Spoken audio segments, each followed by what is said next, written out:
Olá, pessoas! Muito bem-vindos ao Podcast Cepal. Estamos aqui no Aquário de Ideias, eu sou Paulinho, estou aqui com a esposinha Adriana, que mais uma vez é o meu peixinho favorito do Aquário de Ideias. Olha isso! E eu sou um peixinho no aquário triangular. Você vai precisar ver as fotos do Aquário Cepal para saber como é esse aquário triangular, para matar essa curiosidade. E eu estou aqui com o Jairton Melo, que o Jairton tem um nome assim diferente, mas ele é brasileiro, né, Jairton? Missionário da Cepal. Yes, I am. Yes, I do, né? I am. Muito bem, Jairton, seja bem-vindo ao nosso podcast, seja bem-vindo ao Aquário de Ideias. Quanto tempo pra sair essa gravação, Quanto hein, tempo, Jairton? gente? Gente, eu nem sei se esse microfone tá funcionando. Não, Eu tô não sabe nem se vai dar certo o cartão de memória. Eu tô desconfiado que isso aqui pode ser uma pegadinha, viu? Jairton, amigo nosso de muito tempo. Muitos Quando eu anos, cheguei na muitos Cepal, você anos. já era Cepal, né, Jairton? Você tá na Cepal desde quando? Não. Calma. 2004 eu entrei... Não, 3 anos antes da gente. Em 2007 foi quando eu me integrei realmente ao grupo, que foi quando eu voltei daquele período que eu passei fora do país. Aham. E aí realmente eu comecei a ser o missionário Cepal, presente Olha no Brasil. isso, Legal. olha isso. Quando a gente virou missionário da Cepal, o Jairton foi uma das primeiras pessoas que a gente conheceu. E interessante que quando veio a ideia do Aquário de Podcast, o Jairton foi a primeira pessoa que a gente pensou em gravar. Aham. E até hoje a gente não tinha conseguido gravar com o Jairton, olha Faltou só. convicção, né? Faltou. E não foi por falta de oportunidade, porque todo encontro Cepal você tava aqui, né, Jairton? Todo enquanto... E eu ficava olhando pra esse aquário de ideias, assim, de verdade, é a primeira vez que eu entro e eu ficava assim, pra mim era um sonho. Ai, Eu achava que isso aqui tem, sei lá, deve ter um mistério lá dentro. Mas, Mistério revelado. Tem mas mistério. finalmente deu certo. Sim. E olha só, a gente gosta muito do Jairton, a gente admira demais a história, um pouco da história que a gente conhece, agora a gente vai conhecer muito mais a história, e a gente queria convidar você, ouvinte, pra conhecer o ministério do Jairton, saber o que o Jairton já viveu por aí e todas as coisas que ele tem pra nos ensinar hoje, né? Isso, porque hoje a gente vai falar um pouquinho sobre a sua vocação, Jairton. E a gente já aprendeu que você tem aí o dom entre ser a ponte entre a necessidade e os recursos. Sim, esse é o meu chamado. Exatamente, é disso que a gente vai falar. Esse é o tema desse podcast aqui com o Jairton Melo, direto do Aquário de Ideias do Encontro Cepal.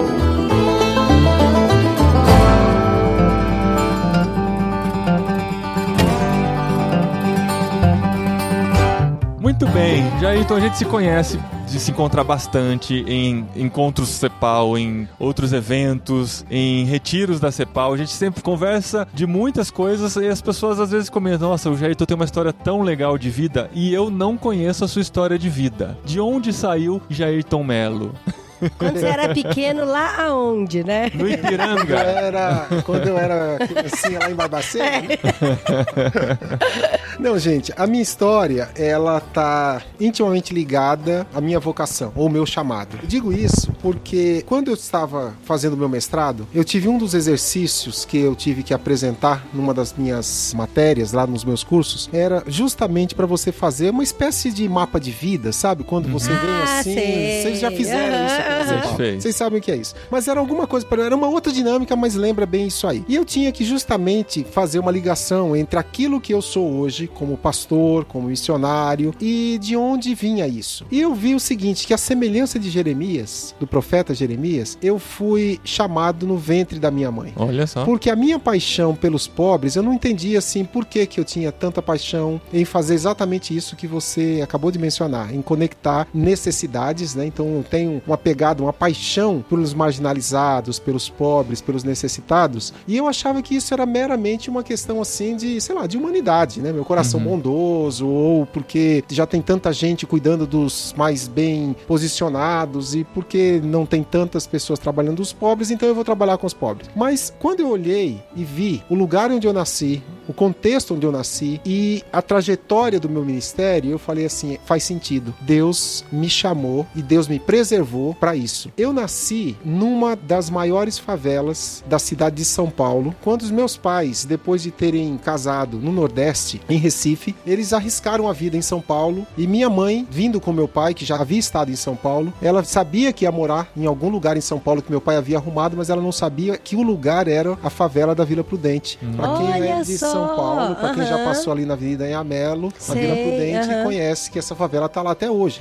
E na década de 60, ela era a maior favela do Brasil. Do Brasil não, de São Paulo. De São Paulo. De São Paulo. E justamente foi lá que eu nasci e me criei lá até os 9, quase 10 anos de idade. Então a minha lembrança da minha primeira infância era justamente brincando, correndo naquelas vielas, correndo no meio daquela dos córregos, brincando na sujeira, brincando no lixão, assim, eu tenho lembranças assim muito muito queridas. Eu sei que hoje, né, como assim, mas era a minha lembrança de criança, de quando o lixão ficava muito alto, um lixão que tinha do lado, a máquina, né, o trator ia assim dar aquela plainada, e quando ele plainava, aquela mistura de papelão com outras coisas tornava assim muito fofinho, sabe, o lugar. Então, você imagina só, um moleque de sandália havaiana correndo em cima daquele lixo. Do que Deus me preservou? Porque era fofinho, né, correr em cima dele. Era fofinho, aquele monte de lixo. E uma criança pequenininha correndo no lixo. E o cheiro nem sente mais, né? Que isso não.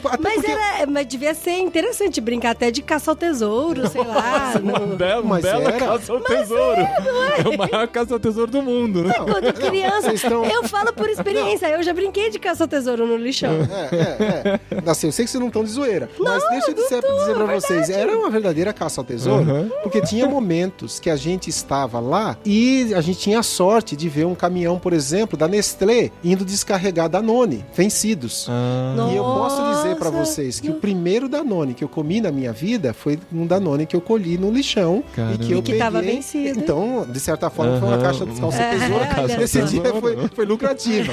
Esse dia você encontrou Esse dia foi lucrativo. Então, a partir daí, eu comecei a ir pra ver se tinha... Caramba, mas foi exatamente isso. Bom, mas aí o que aconteceu? Pela misericórdia de Deus, bondade dele e também muito esforço dos meus pais, a gente saiu pra um bairro periférico de São Paulo, onde eles moram até hoje, e estando lá, eu estudei, fui chamado pro Ministério Pastoral, acabei indo também para o seminário, morando lá, casei. Quando eu casei, eu saí de lá. Saí de lá, fui pastorear como pastor assistente da Igreja Presbiteriana do Ipiranga. E claro, pastor jovem, recém-formado, chega na igreja, geralmente dão assim os ministérios que são menos, como eu poderia dizer, menos apelativos, né? Sim. Eu não fui logo para missões, eu não fui logo assim trabalhar com, sei lá, alguma coisa mais sofisticada. Me deram para cuidar dos pobres, né? Cuidar da mesa diaconal, cuidar dos projetos sociais. E eu fui com muita alegria, porque eu sei falar a linguagem desse povo. Eu sei o que é você ter uma criança que vive no limite das suas possibilidades. Então, para mim era muito comum sair para fazer visitação em cortiços, me solidarizar com uma mãe que tinha uma criança que estava precisando de remédio e não tinha. Então, foi muito gostoso esse tempo meu, no início do meu ministério pastoral. E você se identificava com todos eles, né? Você não, para mim não era difícil. Falava e se colocava no lugar, né? Muitas vezes. Muito. Por compaixão. Muitas situações que eu via, eu tinha vivido aquilo dentro de casa. Bem, eu achei que isso era tão complexo que eu pedi a Deus a oportunidade de fazer um curso de especialização nessa área. Foi quando eu ganhei a bolsa de estudos para ir para os Estados Unidos e lá fiz um mestrado em missão urbana, focado justamente em trabalho com populações marginalizadas. Olha só, que legal. E enquanto estava lá foi quando eu fiz essa conexão de que esse envolvimento meu com projetos sociais não era obra do acaso. Não é porque não tinha uma outra pessoa na igreja para colocar. A sua história tecida mesmo. Era nisso. Deus me dizendo, é para isso que eu te gerei. Para que você possa usar de tudo que eu tô te dando, para que você conecte recursos às necessidades de famílias e pessoas semelhantes àquela que você era quando você nasceu, para que você possa falar de mim e ajudar essas pessoas a terem uma maior possibilidade e chance para a vida. Porque se a gente olhar bem, são duas pontas com necessidades. Quem tem recursos, muitas vezes, tem a necessidade também de se aproximar, que se tem um coração bom, se tem um coração realmente tocado em prol da bondade, de ajudar o próximo, que não obrigatoriamente eu estou falando de um evangélico, eu estou falando de pessoas, às vezes, endinheiradas, né? mas que não sabem como se aproximar de uma pessoa carente, de uma família necessitada, ou mesmo de alguém passando por algum tipo de puro, seja ele até mesmo emocional. Existe um fenômeno, ou eu diria assim, um comportamento que é clássico, que é o que a gente chama da intangibilidade da pobreza. A pobreza, ela é intangível, ela é assim, inimaginável para quem nunca foi pobre, para quem nunca experimentou verdadeiramente algumas situações limites. Essa é uma das razões pelas quais a grande maioria dos doadores, dos recursos que são doados no Brasil para o terceiro setor, para causas sociais, eles não vêm dos milionários, eles não vêm dos ricos. Em volume financeiro, ele vem da classe média, da classe B, C e D.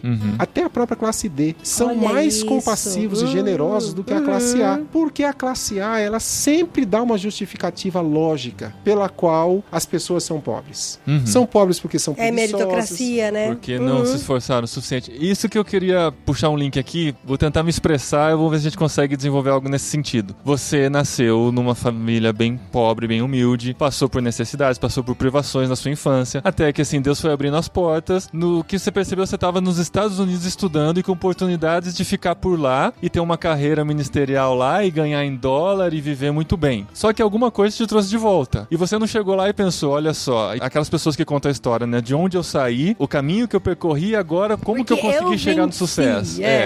Eu me esforcei bastante e cheguei num ponto agora que eu mereço, eu vou viver isso pra mim. Como que isso foi na sua mente? Isso em algum momento você vislumbrou, te encantou isso? Em algum momento, olha só, eu passei aquela necessidade, mas agora Deus abriu uma porta e eu posso dar um futuro muito diferente pra minha família do que meus pais conseguiram me dar. Isso que acontece com muita gente. Como que isso foi na sua mente em todo esse processo? Pois é, quando eu fui lá para os Estados Unidos, inicialmente eu fui para um projeto de 2 anos, que era de plantação de uma igreja para brasileiros na região de Los Angeles e para fazer o meu mestrado no Fuller. Tudo isso dava para fazer em 2 anos. Só que a igreja acabou dando certo, ela começou a crescer e os próprios mantenedores e o presbitério que me chamou para ir para lá resolveu renovar esse convite para que eu ficasse mais tempo. Então eu acabei emendando no mestrado um doutorado e quando eu estava fazendo doutorado, alguns convites e algumas possibilidades de permanecer nos Estados Unidos surgiram de maneira bem concreta. Primeiro, a própria igreja que eu plantei. Eu poderia, era totalmente justificável que eu ficasse pastoreando aquela população, aquele grupo de cristãos que se reuniram em torno do meu ministério do tempo que eu passei lá.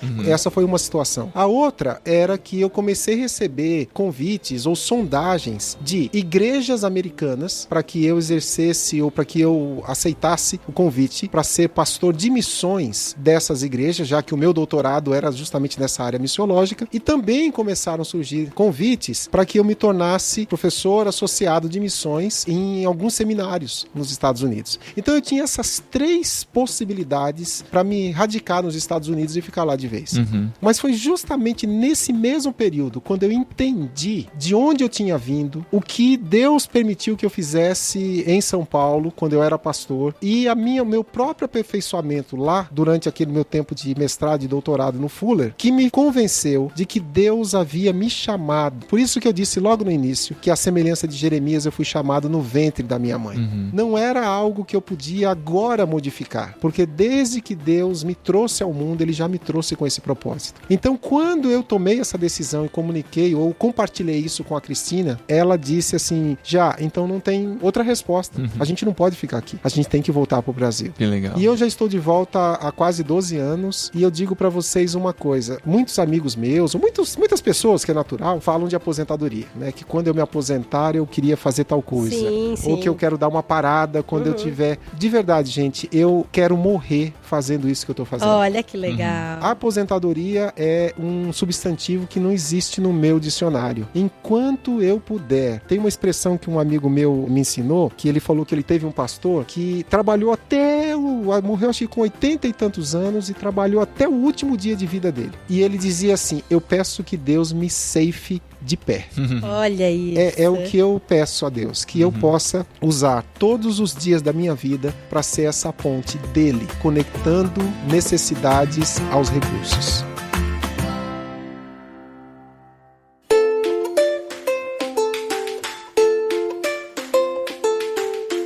Como que as pessoas que não vivem, porque você falou da tangibilidade, né? Sim. E as que não são tangíveis, assim, existe alguma forma de trabalhar, de colocar amor ao próximo no sentido de compaixão, Porque tem de outra coisa que a gente religação? fala muito aqui, e já usou como exemplo, aquela coisa que alguns pais fazem pra criança começar a valorizar o que tem. Pega e vai levar no orfanato, vai levar na favela pra mostrar às pessoas que não tem pra ela poder valorizar o que tem. E às vezes a gente acha que é isso. Abominável. Sim, Já vamos falar aqui logo a gente de acha cara. abominável. A Ou gente seja, nunca- eu nem posso então Não contar pode nenhuma dar esse experiência exemplo. dessa, Não. porque Vai vocês pegar não mal. gostam. Então vocês vão editar essa parte da gravação, mas tudo bem.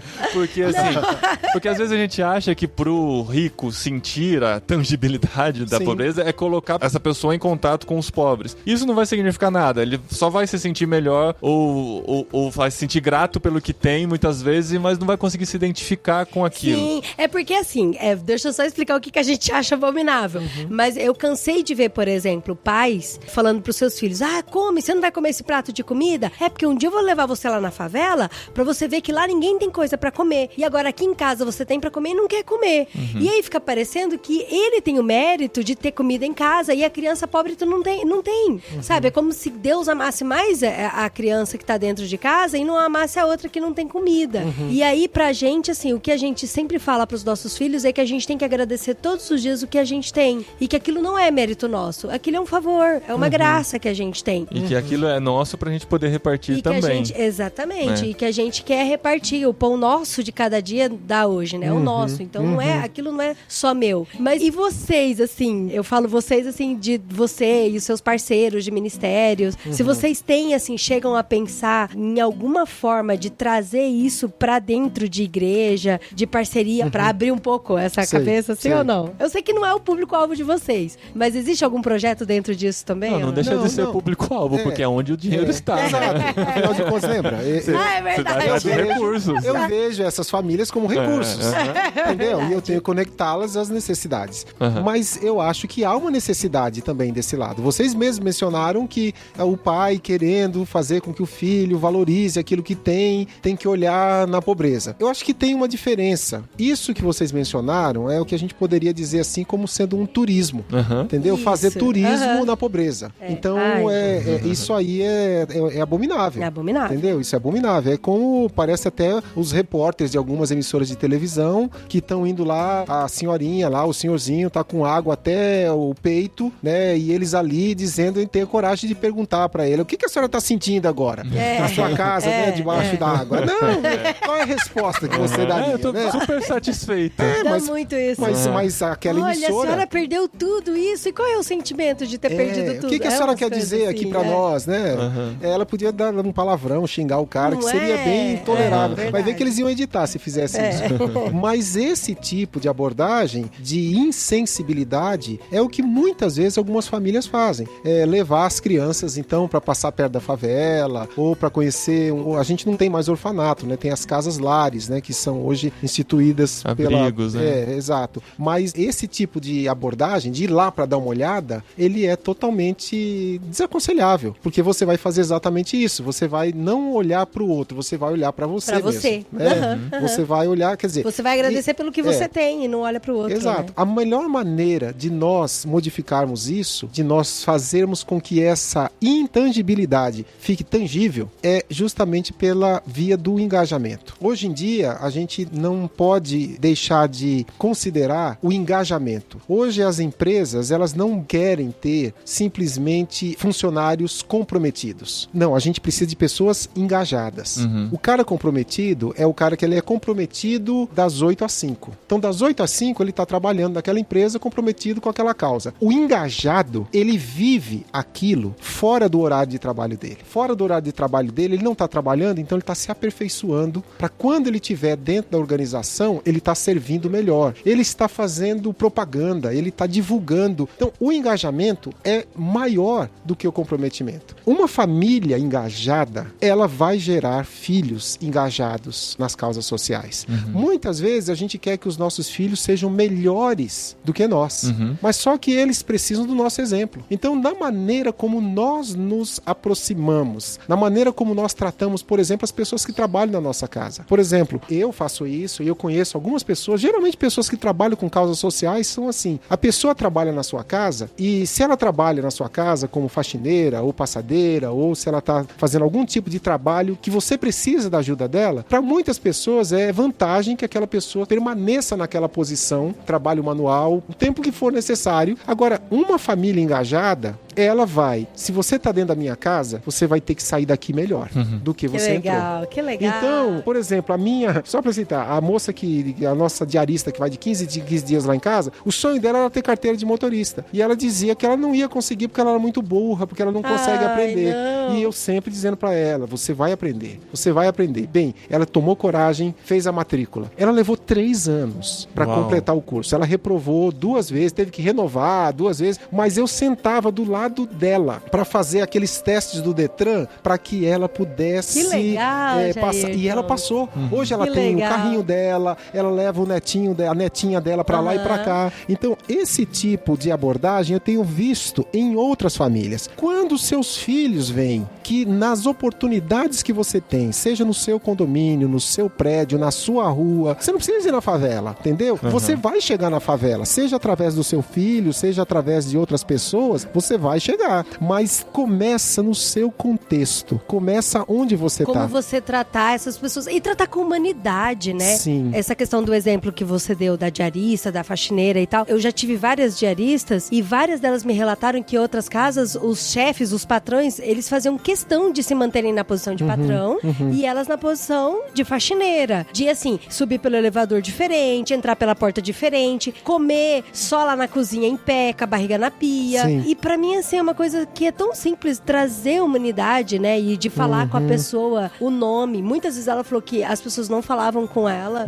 de, assim, deixar lá na cozinha tudo, se falar por bilhete, ou só a mulher da casa ia lá falar com ela. Ou aquele lance, ela almoça na cozinha e a gente almoça na sala. Então, até de relacionamento. A minha, eu coloco a mesa pra ela. Quando o marido passava, ela tinha que correr e entrar pra cozinha, sabe? Não podia estar na presença do marido. Então, veja só, essas ações são ações que geram sustentabilidade. E é isso que a gente precisa ensinar para os nossos filhos. Não é o assistencialismo. Porque ir lá na casa lar ou no abrigo e levar brinquedo no dia das crianças, né? Aquele brinquedo vai durar o quê? Vai durar 10 meses, talvez menos até. Agora, que ações a gente pode fazer na vida dessas pessoas ou dessas crianças que vai gerar sustentabilidade? Existe uma grande diferença entre a sustentabilidade e o assistencialismo. Na parábola do bom samaritano, Jesus mostra que ali tem 3 níveis de ações que a igreja precisa tomar, ou que uma família, enfim, que nós como cristãos precisamos tomar quando nós nos aproximamos da pobreza ou da necessidade. Quando eu falo necessidade, pode ser uma necessidade emocional, pode ser um amigo em depressão, pode ser uma família que está passando necessidade relacional, né? Das pessoas terem contato. Exato, alguém que está à margem. Por alguma razão, essa pessoa está à margem. Na parábola do bom samaritano, mostra que o samaritano, quando ele parou, a primeira ação que ele fez foi de assistencialismo. Ele ajudou o cara, curou os machucados. Exatamente. Ele poderia ter feito isso e dizer, eu fiz a minha parte, que é o que a maioria de nós fazemos. A gente dá a cesta básica, tem gente que fica com tanto medo de se envolver que deixa a cesta básica na porta e corre, que é para não ter perigo de se relacionar. Ou então dá o dinheiro que é para não saber o problema. O dinheiro não precisa nem me contar a sua história. Isso é o assistencialismo. O segundo passo que ele fez foi o do cuidado. Ele colocou aquela pessoa na cavalgadura e levou, porque ele não tinha condição de continuar a viagem. Então ele falou, vou levar esse cara para um lugar seguro. Ele foi, colocou na estalagem, deu um dinheiro ainda para o cara, dizendo assim, olha, então cuida dele, até que eu volte. Depois, eu imagino que ele voltou naquela estalagem para ver, teve algum custo adicional, ele já tá bom, e eu fico imaginando a cena daquele homem, do bom samaritano, na porta da estalagem, com aquele homem agora curado, com ele agora de pé, andando com as suas próprias pernas, apertando a mão dele e dizendo assim, vai em paz. Você agora pode andar com as suas próprias pernas. Que legal. Essa é a sustentabilidade. Então, é este ciclo. Tá errado fazer assistencialismo? Não. Mas se fazer só assistencialismo, tá. Porque a gente não tá resolvendo o problema. Entendeu? Aquela cesta básica, ela acaba. A gente tem que pensar numa maneira como que a gente vai tornar esta pessoa sustentável. É a história de pescar e dar o peixe. Temos que dar o peixe de maneira imediata? Temos que dar o peixe. Mas depois que ele... continuar caminhando, mostrar como é que é uma vara, como é que se usa essa vara, como é que você pega o seu peixe. Agora, cara, você tem o que você precisava para produzir ou para trazer esse peixe para sua casa, você não precisa mais de mim. Você pode fazer isso por você. Então, nas nossas famílias, nós temos que pensar nisso. Ficar só ensinando os filhos que eles têm que dar a bala pro pobre, ou que a roupa que ele não quer mais... Isso aí, gente, a gente está perpetuando esse modelo da intangibilidade da pobreza. Ela continua sendo, ela lá e eu aqui, e a gente ainda faz um culto de ação de graças, mais ou menos como aquele publicano que graças te dou a Deus porque eu não sou como um deles. E Jairton, eu não sei se é porque hoje eu tô mais envolvido com missões e tal, mas eu vejo que a sociedade atual tá mais interessada nesse engajamento. A gente vê as empresas interessadas. Eu sei que isso não é só bondade, né? Tem toda a contrapartida que eles recebem das pessoas engajadas, como você falou e tal. Mas o brasileiro não tinha, pelo menos, esses incentivos do voluntariado. A gente já conversou com o Fábio Silva, que revolucionou o voluntariado lá no Recife e tal. Você entende que o brasileiro, tá captando a importância de se envolver por amor mesmo? Ou você acha que sempre tem um objetivo escuso por trás de todo esse movimento de engajamento que existe hoje? Olha, eu acho o seguinte, nós temos que ver quem é no Brasil que está engajado. Eu acho que não é a sociedade toda brasileira que está engajada. Não é. Nós fizemos uma pesquisa há uns 8 anos atrás, mais ou menos, 7, 8 anos atrás, para verificar o perfil do doador brasileiro. E foi interessante descobrir o seguinte, dentre os segmentos da sociedade brasileira, você sabe qual é o grupo que é mais engajado no investimento para doação? O que você chama de segmentos? Em termos assim... social? Não classe social, mas um grupo, por exemplo... deixa eu ir direto ao ponto, vai. Eu vou responder. Eu não fui muito claro. De futebol, não. São os cristãos. Tá. E especialmente os evangélicos. São os mais engajados. São os mais engajados para a doação. E tem uma explicação por isso. É porque eles doam para a igreja. Mas não deixa de ser uma doação. Certo. Não deixa de ser. Aí é o problema, né? Eles estão doando por quê? Porque eles acham que isso é algo que se eu não der, Deus vai tomar de mim o que eu tenho, porque é muita gente que prega isso. Ou se ele entende que ele recebeu para repartir, né? Aí que tá. A pesquisa não tá medindo isso, né? Mas veja que interessante. A prática do dízimo, que é uma prática bíblica, e que todos nós praticamos com obediência, porque nós cremos que é o que Deus espera, é que a gente invista no reino dele, o coloque à disposição das causas que defendem a expansão do seu reino, e por aí vai a igreja, organizações missionárias, né? Eu não tô nem ainda falando do investimento social, eu tô falando dessa responsabilidade que a gente tem, que o evangélico tem, que a maioria das igrejas pregam e defendem, questão do dízimo. Isso já gera no coração e na alma do cristão, principalmente do evangélico, essa liberalidade para doar. As pessoas que fazem regularmente isso, elas são mais sensíveis a qualquer causa que se apresentar diante delas do que outras pessoas. Pessoas que não fazem o uso ou que não têm a prática do dízimo sempre vão justificar, sempre vão dar alguma desculpa do porquê que elas não doam. Elas podem ganhar até mais do que a dona Mariazinha, que ganha um salário mínimo de aposentadoria e ela leva lá R$99, né, dos 990, 950, sei lá, do salário mínimo, ela leva a porção dos 10% ali. Essa dona Mariazinha, e mesmo o empresário que ganha R$90 mil e que dá 10% do que ele ganha para alguma causa ou que ele entrega isso na igreja, essas duas figuras vão ser mais sensíveis para qualquer apelo social de responsabilidade com alguma causa do que pessoas que ganhem o equivalente a elas e que não fazem a prática do dízimo. O dízimo, ele já acaba sendo uma preparação para o nosso coração para que a gente possa doar. Desapego, né? Exatamente, é esse desapego. Isso então, já não é meu, eu já tô passando para frente. Exatamente, e eu não morri. Eu não fali, eu não quebrei, entendi. Eu não passei fome porque eu abri mão dessa porção. Então eu posso abrir mão de mais uma porção, de mais 1%, ou de mais R$100, ou de mais R$1.000. Então essa prática, ela acaba abrindo, amolecendo o nosso coração e a nossa mente para que a gente possa atender chamados. Então por isso que eu digo assim, será que é toda a sociedade? Eu acho que não. Mas há um crescimento. Há um crescimento. A gente vê mais envolvimento, muito por incentivo das próprias empresas, né? Que as empresas acabam acabam ganhando até incentivos fiscais para fazer alguns tipos de voluntariado. Né? A gente vê, sim, a gente vê atletas, por exemplo, personalidades da mídia, da cultura popular. A questão dos atletas tem a ver com a tangibilidade da pobreza. Porque a maioria dos brasileiros, pelo menos, que conquistam algum posto no esporte, principalmente no futebol, vem de comunidades e tal, e eles acabam ajudando. Sempre tem, né? Sim. Os grandes jogadores têm sempre o instituto fulano de tal, de alguma coisa. Exatamente. Né? Que eles realmente entendem. Exatamente. Então, esse grupo, eles acabam puxando a fila, eles acabam oferecendo algum tipo de modelo, de exemplo para outras pessoas. Para algumas pessoas, eles até acabam sendo assim como que um empecilho, porque eles dizem, mas esse cara aí ganha tanto que ele pode dar, né? E aliás, ele tem a obrigação de dar. Uma desculpa para quem não ganha como ele. O fato é, a pessoa que tem o coração peludo, que tem o coração duro para o engajamento, ele vai ter isso sempre. Ele vai sempre ter uma desculpa. Mas o fato é, a sociedade brasileira hoje, ela está mais aparelhada para favorecer a doação ou a generosidade do que a gente já esteve. Como você falou, temos a lei de responsabilidade social, tem o fato de que, por exemplo, alguns editais, algumas licitações exigem que a empresa que está se candidatando a uma determinada venda ou a um determinado serviço, ela tenha comprovação de que ela participa da erradicação de algum problema social, seja ele ecológico, seja ele de erradicação da pobreza, investimento na educação, alguma coisa. Tem algumas empresas, eu tenho histórico de conhecimento com amigos meus que são dirigentes de organizações sociais que dizem assim, me manda um projeto de vocês, porque eu vou apoiar vocês. Qual projeto? Não importa.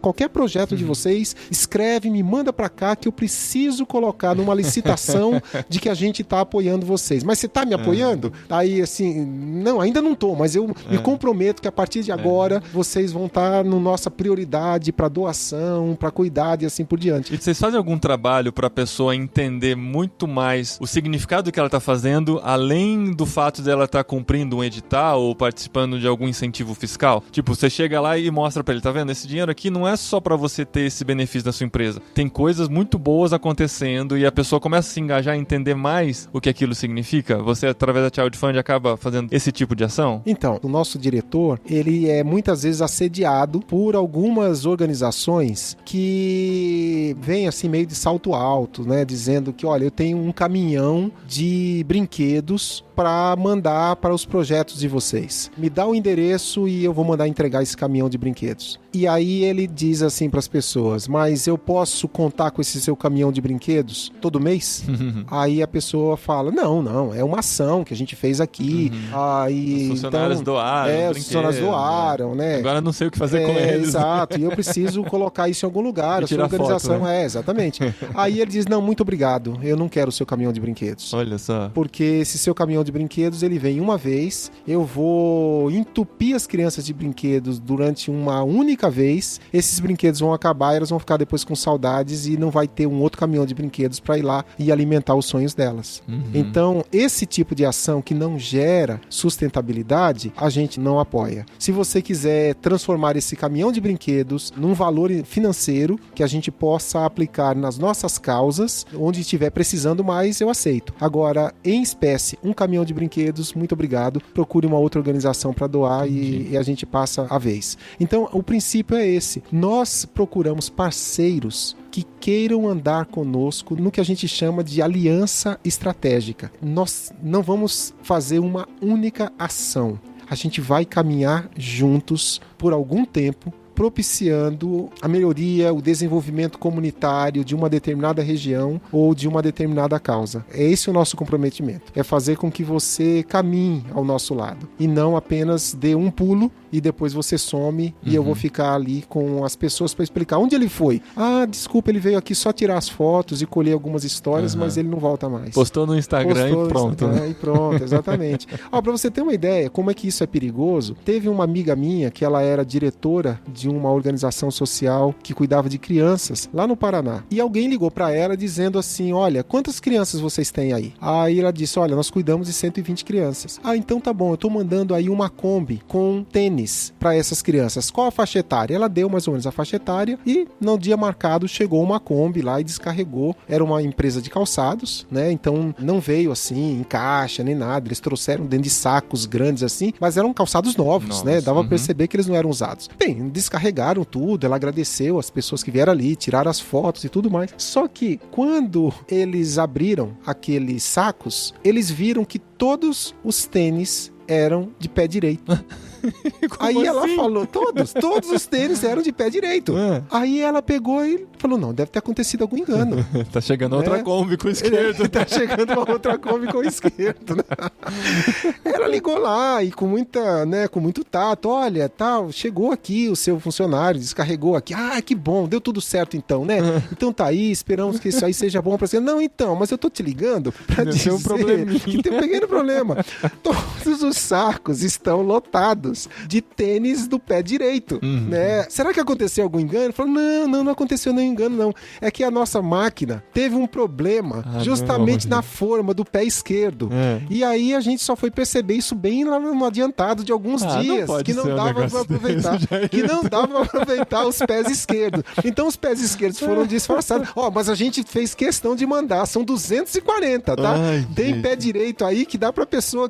Mas espera aí. Às vezes dá pra usar os dois, né? Aí a pessoa pé direito, pé esquerdo. A pessoa falou assim, mas olha, eles não podem usar só dois pés direitos. Não sei. Como é que pode? Aí a pessoa, mas não é melhor usar dois pés direitos do que não usar nada? Não é. Tô te falando, não é cara. melhor. Eu tô te falando. Então, cara, a gente tem... Não, é um absurdo, né? A gente tem que dizer não.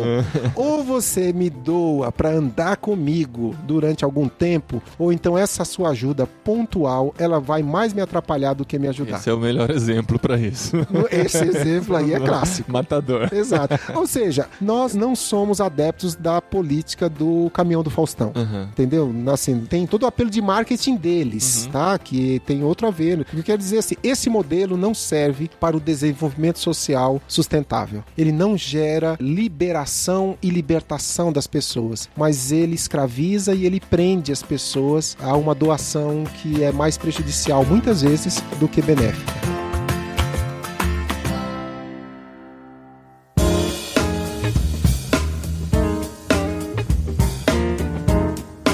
Pessoal, tem barulho aqui, a gente tá no aquário, a gente tá na porta da entrada principal aqui da plenária, então tem música, tem gente passando, e esse barulho a gente vai assumir durante todas as gravações aqui do Aquário de Ideias, tá bom? E eu não quero terminar esse programa sem falar uma coisa muito importante, que muitas vezes a gente trabalha com o pobre, da gente doar e a gente dar, e fazer não só o assistencialismo, igual você falou, pensando mais no outro, de que eu tô ajudando o outro, mas quem faz sai muito transformado. É uma transformação assim muito grande, é um movimento muito grande que acontece no coração da pessoa. E eu lembro que uma das nossas conversas, a gente tava falando por que tem muito jovem, muito adulto, muitas pessoas que se sentem vazias e muitos cristãos mesmo, assim, que às vezes as pessoas têm aquela frase, né, que fala que tem um buraco dentro de você do tamanho de Jesus. Não, mas tem gente que tem Jesus já dentro desse buraco e ainda tem buraco, né? Sim. E às vezes eu penso assim, será que não é a falta desse olhar pro próximo, da compaixão, de você caminhar junto e se oferecer e se doar? Então, assim, o que eu tô querendo falar é que não é que você tem que olhar pro próximo, mas pensando em se encher. Mas quando você olha pro próximo, você se enche. É uma coisa muito louca, assim. Sim. Um dos missionários da CEPAL, que já foi nosso diretor, antes de vocês e antes de eu chegar também. Na verdade, ele fez aquele curso nosso, né, de entrada na CEPAL, chamado Conhecendo a CEPAL. O Ricardo Duncan fez pra mim e pra Cristina quando a gente morava lá nos Estados Unidos. Foi ele que nos apresentou a CEPAL e que fez aquele treinamento pra nós, pra gente decidir se a gente entrava ou não na CEPAL. Olha que legal! Foi uma honra. E ele, eu nunca me esqueço, quando eu nem sonhava em ser missionário da CEPAL, eu era um adolescente, um jovem, eu vi um curso dele, uma aula dele, que ele dizia o seguinte: nos primeiros anos da nossa conversão, a gente cresce assim, verticalmente, pelo conhecimento da palavra, pela comunhão com os irmãos, pelo descobrimento das verdades bíblicas. Então é aquele crescimento assim que você fala, uau, de onde onde eu saí, onde que eu tô agora. Só que com alguns anos da nossa caminhada com Jesus e da nossa caminhada no reino de Deus e na igreja, a gente começa a entrar num platô. Aquela linha de subida, ela se estabiliza e a gente começa a andar de lado. E entra ano e sai ano e a gente continua apenas renovando aqueles conhecimentos bíblicos que a gente tinha e a gente vai num que a gente chama de platô, né? E fica frustrado. Uma das coisas que eu aprendi com ele e que eu tenho confirmado isso na minha vida, a única coisa que pode fazer com que você dê novamente uma alavancada para cima na sua realização como cristão é pelo serviço. É servindo na prática. Porque aí é o amor encarnado. É quando tudo aquele conhecimento que você recebeu na sua formação, agora você vai exercitar aquilo na prática. Você usou uma palavra muito importante, que é a palavra transformação. Um dos slogans do Child Fund, na nossa captação de recursos para apadrinhar as nossas crianças, o slogan é: não é ajuda, é transformação. Porque não é só a transformação da criança, mas é a transformação sua, né? Também. Nós somos, é até injusto, mas é verdade, nós somos os maiores beneficiados pela realização que nós temos daquilo que a gente vê, o resultado daquilo que a gente está fazendo. Eu queria contar para vocês uma experiência. Nossa família apadrinhou por 8 anos um garoto pelo Child Fund lá na região de Fortaleza, na cidade de Caucaia. O Levi, ele entrou na nossa família e na nossa vida quando ele tinha 8 anos de idade. Ele era uma criança pequenininha e durante 8 anos nós investimos mensalmente um valor que propiciou ao Levi participar dos projetos sociais do Child Fund lá em Caucaia, no Ceará. Eu recebi um telefonema, acho que 2 semanas, 3 semanas atrás, eu fiquei até assustado, de verdade, gente, eu até me arrepio porque legal. Eu lembro do susto que eu levei quando o pessoal do Child Fund me ligou para dizer assim: Jairton, nós estamos ligando para você para falar sobre o Levi. Ai, meu Deus, que medo. Você imagina, né? Para onde sua cabeça vai? E eu falei: o que aconteceu? Não, eu só queria dizer para você que ele foi desligado do nosso projeto porque ele agora conseguiu um emprego de tempo integral como menor aprendiz numa organização, numa empresa perto da casa dele. Eu falei: sério? Legal. Porque uma das regras é essa: como a pessoa tem que participar do projeto, se ele arruma um trabalho de tempo integral, ele vai... Ele aprendeu a pegar o peixe. Não apenas isso, ele foi preservado durante esse tempo do trabalho infantil.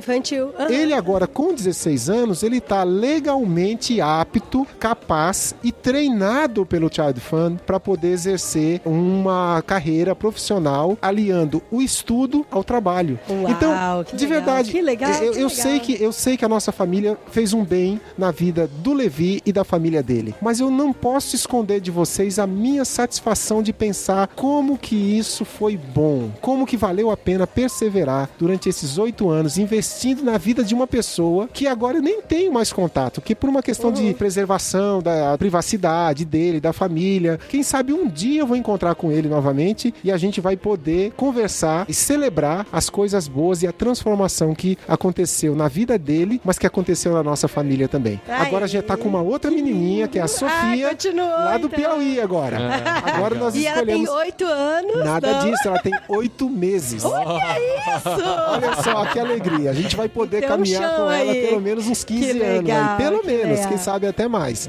A pequena Sofia agora é a nossa afilhada. E Jairton, então, pra pessoa conhecer melhor, a gente falou muito da Child Fund aqui, né? Esses termos em inglês, porque é uma missão internacional e tal, que significa Fundo para as Crianças. Fundo para as Crianças. Child Fund. Exato. E como que funciona essa ONG? Qual que é a proposta dela? O Child Fund é uma organização não governamental de fundo cristão, de base cristã. Ela surgiu nos Estados Unidos há mais de 80 anos, quando, na época da Guerra da Coreia, que cristãos, batistas, presbiterianos, metodistas, católicos inclusive, se juntaram para socorrer as crianças que estavam órfãs na região, toda aquela região da Ásia foi afetada pela guerra entre o Japão, Coreia e... Mas aí o que aconteceu? Eles foram lá, viram aquelas crianças, voltaram e decidiram que, criando um fundo que na época era de $10 por criança, eles estariam apadrinhando cada criança com aqueles $10, enviando esse dinheiro para lá e criando organismos de proteção para essas crianças. Então na época teve orfanato, teve abrigos, teve uma série de coisas. Mas o fato mais importante é que deu tanto certo isso, que aquelas crianças que antes estavam sem cuidado, porque os pais tinham morrido na guerra, que estavam desamparadas, desamparadas, agora elas tinham uma organização que protegia, que cuidava, que defendia os seus direitos. Então, esse modelo do apadrinhamento, que foi iniciado lá na Ásia, ele se espalhou pelo mundo e hoje ele está em mais de 60 países. No Brasil, o Child Fund existe há 52 anos e ele funciona da seguinte forma: com a doação de R$67, como aquela que eu citei há pouco, que eu e minha família fazemos para o Levi e agora é para a pequena Sofia, essa ajuda, ela junto com várias outras pessoas e famílias naquela mesma geografia onde aquela criança está, esses fundos são enviados para lá e aí surge ali um projeto social onde essa criança vai ficar inscrita, ela continua com a família, ela não é órfã, só que no contraturno da escola ela vai para lá e ela recebe orientação para o protagonismo juvenil dela, ela aprende a ser um líder, uma líder, tanto na família como na sociedade. Nós também temos programas de proteção contra todo tipo de abuso, seja o abuso sexual, seja o abuso moral, seja o abuso pelo trabalho infantil, pela escravidão infantil, né, para o trabalho infantil. Nós temos mecanismos que ajudam aquela comunidade e a própria família a proteger a criança contra isso. Temos também algumas dinâmicas e algumas das nossas tecnologias sociais que são voltadas para o empreendedorismo, que geram na criança, no jovem, a capacidade de fazer planejamento de médio e longo prazo, que é uma novidade, principalmente no Brasil, nas regiões de maior pobreza. Muitos deles nasceram, cresceram debaixo de uma filosofia do Bolsa Família, que a perspectiva, muitas vezes, dos pais é o próximo cheque do Bolsa Família que vem no mês que vem. Então, se aquele cheque não vier, acabou tudo. E a ideia não é um Bolsa Família. Esses R$67 não vão direto para a família. Não vão para a mão da criança. Não vão nem para a mão da família. Vão para os projetos que estão trabalhando. Os projetos que vão cuidar da criança. Então, estando lá, a gente ensina o empreendedorismo baseado na cultura e nas possibilidades locais. Então, a gente vai trabalhar com esses jovens possibilidades de geração de renda baseada nos recursos que eles têm ali. Seja voltado para a agricultura, seja voltado para a criação de pequenos animais, seja para a questão do artesanato, a produção do artesanato, a questão do próprio turismo, enfim, existem inúmeras possibilidades que muitas vezes não são vistas por esses jovens, porque já não foram vistas pelos seus pais, não foram vistas pelos seus avós, mas através das tecnologias e das técnicas que nós temos, nós ajudamos esses adolescentes e jovens a enxergarem isso. E um outro programa que nós temos também é um programa que, através de uma metodologia chamada Luta pela Paz, nós usamos algumas lutas marciais para ensinar essas crianças a questão da negociação, da resolução de conflitos, para fugir da droga, do crime. É um negócio muito legal. É uma tecnologia que foi desenvolvida lá na East London University e que foi implantada em primeiro lugar aqui no Brasil, na Favela da Maré, e que da Favela da Maré a gente já tem levado para vários outros lugares e é muito legal quando você vai visitar. A gente treina o instrutor nessa tecnologia e ele não apenas ensina arte marcial ou capoeira, ou seja lá o que for, judô, Muay Thai, essa palavra é difícil de falar. Ele não ensina apenas as técnicas dessas lutas, mas ele ensina os princípios que vão dar a essas crianças a conscientização de como resolver conflitos sem a violência, de como aprender a fazer negociações e de como fugir do crime e da violência. Muito bom, Jairton. Para conhecer melhor, então, o site é bem fácil, apadrinhamento.org.br. Lá você pode escolher a criança que você vai... É aquele esquema assim? Sim, você escolhe exato. A criança que você quer apadrinhar, você vai acompanhando depois, isso. Vai recebendo algumas notícias. Você recebe de tempos em tempos cartas dessa criança. Uma vez por ano você recebe um relatório de aproveitamento e desenvolvimento dela. Olha que legal. Você tem a possibilidade, inclusive, de, se quiser, com um monitoramento, é claro, do Child Fund Sim. e da própria ONG, onde essa criança está registrada lá no seu contexto, conhecer, de até mesmo você fazer uma visita para ela, poder se aproximar mais e ver exatamente fazer esse contato, então, com essa situação limite de uma maneira mais próxima e mais pessoal. Muito bom, Jairton. É muito legal. Que bom, cara, que a gente conseguiu fazer essa conversa depois de tanto tempo. Pena que não estava gravando, acabou a pilha. Eu tinha certeza que isso aqui era uma pegadinha. Demorou mais de 8 anos para eu entrar nesse aquário para você dizer que acabou a pilha. Muito bom, Jairton. Fez até silêncio aqui, o pessoal já foi tudo pros quartos. Valeu, Jairton. Até o próximo, então. Vamos ver se a gente volta mais algum dia. Quem sabe? Não prometo. Falamos de tudo, mas ainda tem mais coisa pra gente conversar. Beleza, valeu.